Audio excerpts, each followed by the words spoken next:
I put my whole self in. Together? I put my whole self in. So there's things that keep us from experiencing that wholeness. It kind of brings up the 12 steps of insanity. Somebody gave me this. And this is kind of what keeps us from experiencing the innate wholeness of our hearts. Remember we experienced that during meditation, that garden of the heart? Well, here are the 12 steps of insanity. This is what keeps us from experiencing it. We admitted that we were powerless over nothing, could manage our own lives perfectly, and everyone else's that would allow it. Came to believe that there was no power greater than ourselves and the rest of the world was crazy. Made a decision to have our loved ones and friends turn their wills and their lives over to our care. Made a searching and not too many laughs at 11. You guys are taking this seriously. I see somebody taking notes. Now stop that. Made a searching and fearless moral inventory of everyone we knew. Admitted to the whole world at large the exact nature of their wrongs. Were entirely ready to make others straighten up and fly right. Demanded others either shape up or ship out. Made a list of everyone who had ever harmed us, and we became willing to go to any lengths to get even with them all. Got direct revenge on such people whenever possible, except for when to do so would cost us our own lives or at the very least a jail sentence. Continued to take the inventory of others, and when they were wrong, promptly and repeatedly told them about it. Sought through nagging to improve our relations with others as we couldn't understand them at all, asking only that they just knuckle under and do things our way. Having had a complete physical, emotional, and spiritual breakdown as a result of these steps, we tried to blame it on everybody else and to get sympathy and pity in all of our affairs. 12 steps of insanity. You want a copy of it? Google it. It's out there. Some of us live our lives like that. So how do we get out of that? How do we move from that? Well, you got to put your whole self in. Remember we experienced that in the garden of the heart. That wholeness that has every answer already there. I am already the divine solution to my perfect problem. Together? I am already the divine solution to my perfect problem. You know, I notice that if I step back from whatever that problem is, that I feel victimized by it. If I step back, what I get to experience is that wholeness that creates a space. And then when I re-engage with whatever that problem is, it's changed. Things seem to change just in and of themselves sometimes. Or it looks different, but it's all because I've changed. I've changed. And so you want to change? Change. I love it. Bring it on, bring it on, bring it on. Get it? Change. I love it. Bring it on, bring it on, bring it on. So everybody stand up. And Tatiana's going to play you a song and you're going to experience it. It's called Put Your Whole Self In, a.k.a. Do the Hokey Pokey, alright? So you're going to learn something from this because it's going to be a little different. Okay, get ready. You're going to start with your right hand. Everybody got a right hand? Alright, let's do it. You put your right foot in, you put your right hand out, you put your right hand in and you shake it all about. You do the hokey pokey and you turn yourself around. That's what it's all about. Yeah. You put your left hand in, you put your left hand out, you put your left hand in and you shake it all about. You do the hokey pokey and you turn yourself around. That's what it's all about. How about your head in? Okay, you ready for it? You put your head in, you put your head out, you put your head. Wait a minute. That's awkward. That's awkward. What happens when you lead with your head? You get out of balance. It's too weird, isn't it? Yeah. It doesn't feel right. So, how do you put your whole self in? You lead with your heart, right? Oh. So, let's put our whole selves in. Okay, ready? You put your whole self in, you put your whole self out, you put your whole self in, and you shake it all about. You do the hokey pokey and you turn yourself around. That's what it's all about.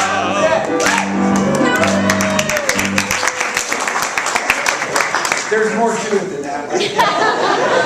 I got a few things I want to talk about. So how do you lead with your whole self? You have to embrace the experiences of life. You know, we did label some of them adverse. We label other experiences as wonderful. And they're all experiences that we bring to ourselves in order to grow. Elizabeth Kubler-Ross, who formed and came up with the idea of the hospice movement, that was her idea. And she's transformed our experience of transition and death in our society. But she went way beyond that. In fact, she went so far beyond it that the people who lead the hospice movement don't like to talk about it. But she had spiritual experiences that were fantastic before her time of transition herself. And she talked about experiencing at a molecular level the oneness of her whole being with everything in the universe. I don't want to get too deep into it, but I love this. She said, I saw the molecular structure of my being in the whole world. I didn't have just 3 dimensions. I saw things differently. As I moved up into the light, I went into an experience where I was falling into a waterbed of love. That's the best thing I can give. The light was all love. I knew everything, and I was a part of it. That's what God is like. All love, all wisdom, all understanding, all compassion for every living thing. And so she talks about why we have physical bodies, we have problems, we have experiences. She said, when we get a physical body, we have very little recall or memory because we cannot know what we knew before. And if we knew all that, we wouldn't learn, we wouldn't grow. If the teacher gave you all the answers to your exam questions, you'd never bother learning. You'd get the answers anyway, so why bother? Gradually, though, we evolve and we get a little more wise, a little more loving, a little more compassionate, less violent, less destructive. We return to the source where all life comes from. To me, that is God, the source of all life, of every living thing. This highest ideal that we can reach is the original state in which we were created as children of God, with all the love and compassion and creativity, and everyone eventually will experience this ideal. So you want to experience this ideal? You put your whole self in. You are a whole being. You are a whole being. You are a being of wholeness. You experienced a little symbol for that in the garden of the heart. But it's real because didn't it feel real to you? You're in there, and that's always been there. It will always be there. You can go online and download that meditation or watch it on the video if you don't know how to do it, and just experience that yourself. You can go back into it in your own imagination because it's an experience of your whole self. And she talked about this. There was a guy named Bill Elliott who talked about who lost both of his parents at a very, very young age. And he'd spent his life trying to seek out wise people. And he interviewed 22 famous wise people, from Mother Teresa to Robert Schuller to Norman Vincent Peale when he was alive. And the most engaging of all of the interviews was with Elizabeth Kubler-Ross. I felt the Dalai Lama. I mean, there are a lot of people he talked to. But she talked to him about the reason why he experienced being an orphan at a very young age. He said, when my parents died, I felt I lost all my beliefs. When I looked out to see what was left, nothing was left. So I felt I had to go out and search. And then she explained to him, here she is with a total stranger, and she's reading him like a book. She said, you never would have searched. See, you never would have found answers yourself. Before you were born, you made an agreement with your mother and your father. When you were very young, they'd leave you in order to give you the momentum to find your own path. Otherwise, you would have been a spoiled kid and everything would have been dandy. You would have had a few sports cars, maybe run into a nice girl at the right time, married, and had a boring life. But your parents had more love than that for you. They're behind you all the way now. You have more of your parents now than you would have had if they were alive, because now they're behind you all the time, directing. There are no coincidences. There are only grand manipulations. Remember, there's nothing stable in life. Everything is here to change. Look at the trees. Look at the flowers. Look at everything in nature. We have to adapt to those changes. So what are those changes? Those changes they come forth in the different aspects of our being in order to bring us to a greater experience of our wholeness and to grow our spiritual quadrant. And I'm going to share with you a model. It's called the quadrinity. It comes from the Hoffman process, which Elizabeth Kubler-Ross took, and Kim Blanchard and Joan Borisenko, a lot of other people, and I took it too. But this is an experience of the wholeness of being, just symbolized by 4 quadrants. Now, there's a spiritual quadrant, right? You have that part of yourself. How about a mental quadrant?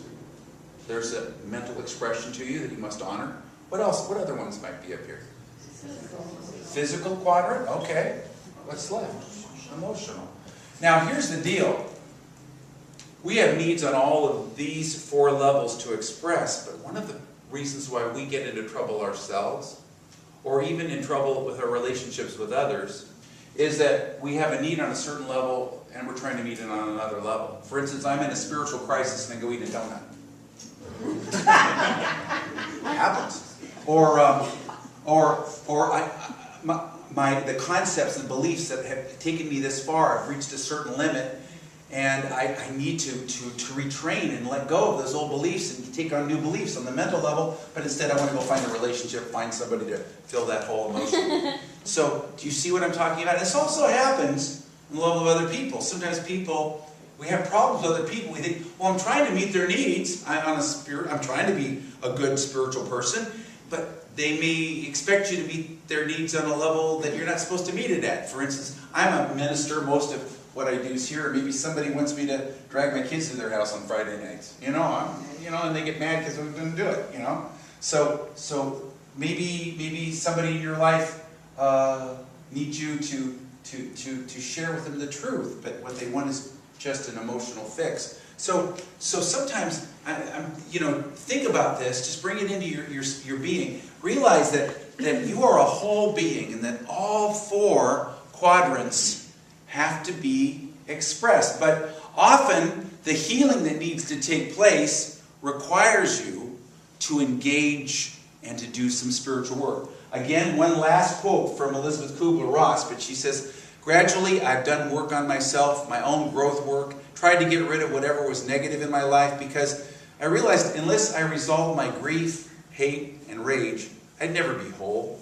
If we're not whole, our spiritual quadrant cannot blossom. We have to nurture it, and we can't nurture it unless we resolve this. The more I work on my unfinished business, the more my spiritual quadrant evolves, blossoms, and really takes off." So, this is saying, essentially, I am the divine solution to every perfect problem. Together? I am the divine solution to every perfect problem. Sometimes when I say this, and I'm in the middle of something, I'm feeling self-pity, I'm feeling like I'm being victimized by things, and if I'll back off and realize, whether I go to the Garden of Heart or just I say this to myself, I disengage from the belief systems that I'm holding, and I touch into that spiritual nature, which then nurtures and changes. Sometimes it changes the circumstances, but quite often I get changed and I see the circumstances different. You can go into this space in which you already know the answers, and then by taking that little breath, that little mental break, and moving back, when you re-engage, when you put yourself back into that situation, things will pop into your consciousness. Things will drop in. And sometimes you need to rearrange, or sometimes you're given opportunities to rearrange the physical circumstances of your life to try to kind of stir up things so that you can see the emotional, mental, and spiritual aspects differently. If this isn't too abstract for you, just think about that in your own life. Is there a time in your life where, for instance, a natural disaster? How many of you have ever gone through a major natural disaster? Raise your hand. I've gone through Hurricane Andrew, the Loma Prieta earthquake in San Francisco, and that was during a board meeting in the church I was serving in, and I dived under the table with a guy next to me who was the chief seismologist for Stanford. He was the expert that CNN interviewed, and I turned to him when the rumbling stopped, and I said, "Rate it." And he said 7, and he was off by 0.1. So I've gone through that. I've gone through multiple tornadoes. We had 11 trees go down on our church property. I've been through ice storms where everybody was stuck without power for 3 weeks. I've even been through a tidal wave, and the entire city I was in was evacuated, but I was on the 16th floor, so I just sat there and had a tidal wave party because I was up too high, right? And they measured the tidal wave at 1.5 inches because they didn't know how bad it was going to be. But anyway, my point being, there's a point to this, and that is that whatever goes on in your life that you like or you don't like, or whatever's going on, it rearranges things in your life so that you can see new opportunities for growth. I embrace my opportunities for growth. Together? I embrace my opportunities for growth. But you don't embrace them unless you can see them. Back in the 1970s when I was the bookstore manager for San Francisco Unity Church, Christ Church in San Francisco. I just tried something else because I got something out because I was bored. And what I did was I would go through the books and I would turn some face out and turn some on their spine. But every 2 months I would do that, and the sales, even though the books were exactly the same, the sales would double. They would always double for a couple of weeks. Why is that? Because people would see things they didn't see before. And sometimes you get things rearranged in your life. And rather than looking at it as something terrible, looking at it as an opportunity and even embracing it and knowing that your soul brings these opportunities to you so that you can grow, change. I love it. Bring it on, bring it on, bring it on. Together, change. I love it. Bring it on, bring it on, bring it on. Now, sometimes I get kind of full of myself. Sometimes I go, whoa. You know, I'm cruising here. I'm doing real well. And when I get complacent and I get full of myself, it used to happen on Sundays. If I gave a good talk at 9 o'clock, look out for 11. Because I'd be sitting there, yeah, it's going to be easy. You know? No. But sometimes we get complacent. When we work through a crisis in our lives, we get to a certain place and we hit a wall. Because everything's hunky-dory. So we got to always be aware, always on that greening edge. But sometimes circumstances will bring these things to us. Back about 30 years ago, when I took the church in Hawaii, I contracted with a moving company called Maui Movers.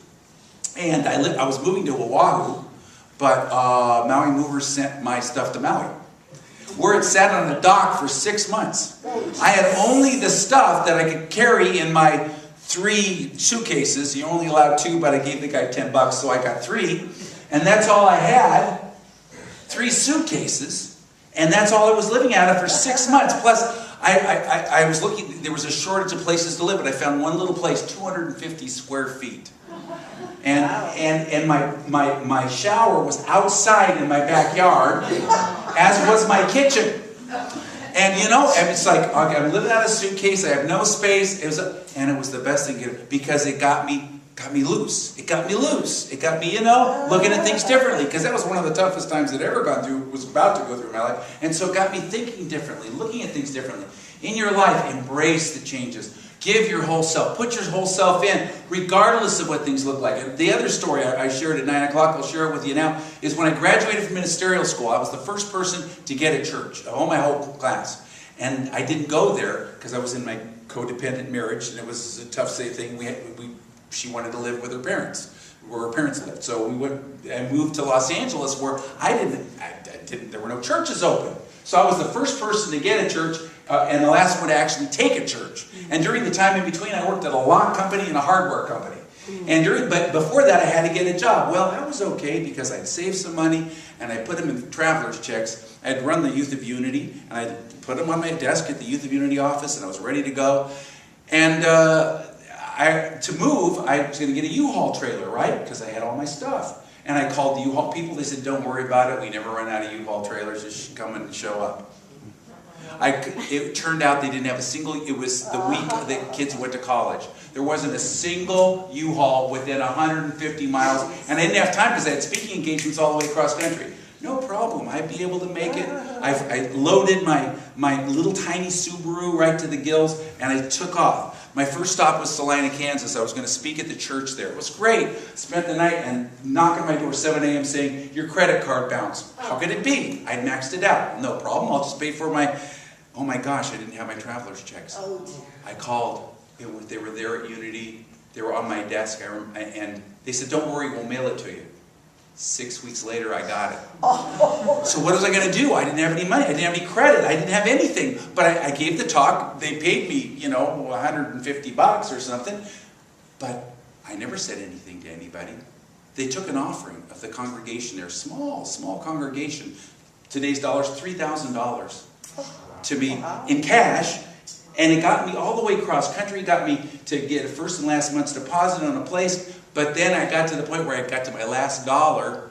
I had my job, and then a Youth of Unity member, a guy named Kenny Harrison, I got a letter from him. He found out where I was living. He'd written me a tithe check because I'd given a talk that had inspired him. It was just enough to get me to my first paycheck. Now I'm telling you this because sometimes in life, You say, I don't want to live like that. You know, Douglas MacArthur said there's no security on earth, only opportunities. And when you embrace with your whole beingness, you live a life of adventure. You live a life, strangely enough, of ease, not always convenience, but ease, where you're always moving, always growing, always learning, always knowing, and moving into a greater and greater expression of the who that you are. You are a soul in evolution. Your purpose on earth is to grow. You know, you think you're playing a game that has rules of accumulating things and winning in certain transactions. And, you know, we hear a lot about this in the news. Going to be a winner, he's a loser. That's playing a game at a low level. Play a higher game. Do you remember? How many of you watched the old TV show Star Trek, Once Upon a Time? Remember that? Remember every so often in some scenes they would have something called three-dimensional chess. Do you remember that? They'd have a chessboard and another one and another one. They never did explain how to play this thing. But it popped into my head this morning because I realized it's like you got to play another level of chess. People are playing down here. Some people are playing a game of, I'm going to have one up on you. I'm going to get the last word. I'm going to show them... So, you know, all those kind of games that are down on this level. But play a higher game. Play a higher game. How do you play a higher game? Don't play by those rules. Be open and receptive to higher understanding, a higher wisdom, a higher knowledge, a higher guidance. And don't hit the ball back. If they're playing three-dimensional tennis, play fourth-dimensional tennis. And fourth-dimensional tennis has a whole different set of rules, and they don't even know what they are. And it includes not hitting the ball back. Don't retaliate. That's why Jesus talked about don't retaliate. Don't retaliate. If they feel like they won, well, I got the last word. Don't just let it go, because you're playing another level. You're playing at another level. You're not playing at the level of accumulation of things. You're playing at a level of growing spiritually. You're playing at the level of engaging your whole being, your whole self, and embracing the allness that you are, and growing all of that beingness that you are, spiritual, mental, emotional, and physical. You can embrace all of these parts of yourself and move into something new, a new aspect of your beingness. So I wanted to talk some more, but I'm not supposed to. So just go back into that garden of the heart and set aside all the papers in your hands and just move in this moment. Into this moment. Put yourself into that place that you were sitting before. Engage your inner senses. Become aware of the breeze and the scent in the air and the color.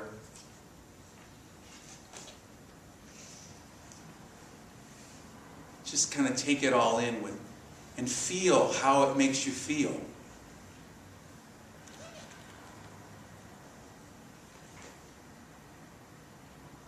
And see how it opens up your mind and makes things clearer. You're in clear thinking now. And be aware again of the light that shines in, the spiritual light. I am already one with my right answer. I am already one with the divine solution to any perfect problem. I am the divine solution. In the garden of my heart are all the answers. I lead with my heart and I put my whole self in. And I embrace and accept my opportunities. And in this moment, just give thanks for your answer. Take a moment.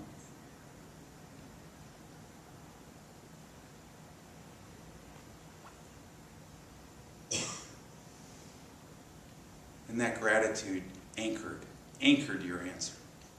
Thank you, God, and so it is. And let it out, and let go of all the papers in your hands. And open your hands, open your being, open your heart, and know that you have resources within yourself that are limitless. But you have to activate them. So take another deep breath, let it out, open your hands, and become aware that there is a garden in your heart Literally, the word paradise means an enclosed garden of the heart in Persian. And when Jesus was talking to that other person who was next to him on Good Friday, in the midst of the most difficult experience, he said, "It's okay, today you'll be with me in paradise. Now in the heart, there is a garden. It's waiting for you. It's waiting for you." And so I want you to just imagine yourself entering an enclosed garden, literally paradise, beautiful garden. You walk into it. In the middle of it, there's a chair or a bench. See what this garden looks like. How does it bring itself into your beingness as you go and sit in this bench, this chair? Immerse yourself in all your inner senses. You are physical, emotional, mental, and spiritual. In this moment, physically, imagine yourself, your physical self, the smell of the blossoms or the scented air. See what happens in the rustling of the leaves or the blossoms as they fall. Feel the feeling of the air upon your skin, and now emotionally feel the sense of well-being, good-heartedness, full-heartedness. Feel that satisfaction, that good heart. Become aware that your mind is lifted up and made more expansive. You clear up your mind. In this garden of the heart, you can think clearly. And finally, the light streams in from on high, and spiritually you are made aware that in this sacred place, you are one with every answer.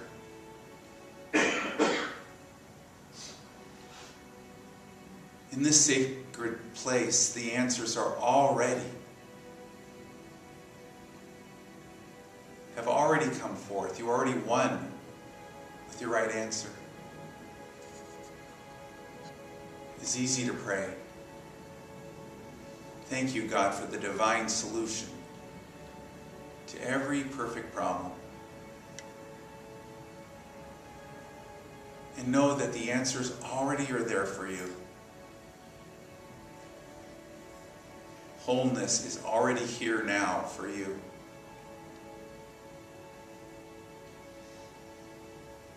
Guidance, harmony, fulfillment. Here in the garden of the heart, everything is already established, ready and waiting for you. Just take it in at all the levels of your being. Let your whole self experience this.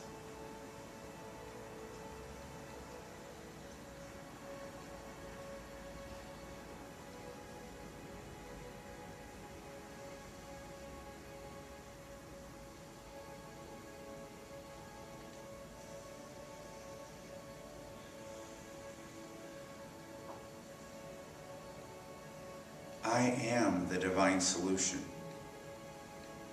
to every perfect problem. Your whole self, this whole heart of you, not separate from you, it is your heart, which you bring to bear, put your whole being into every situation, embraces and fulfills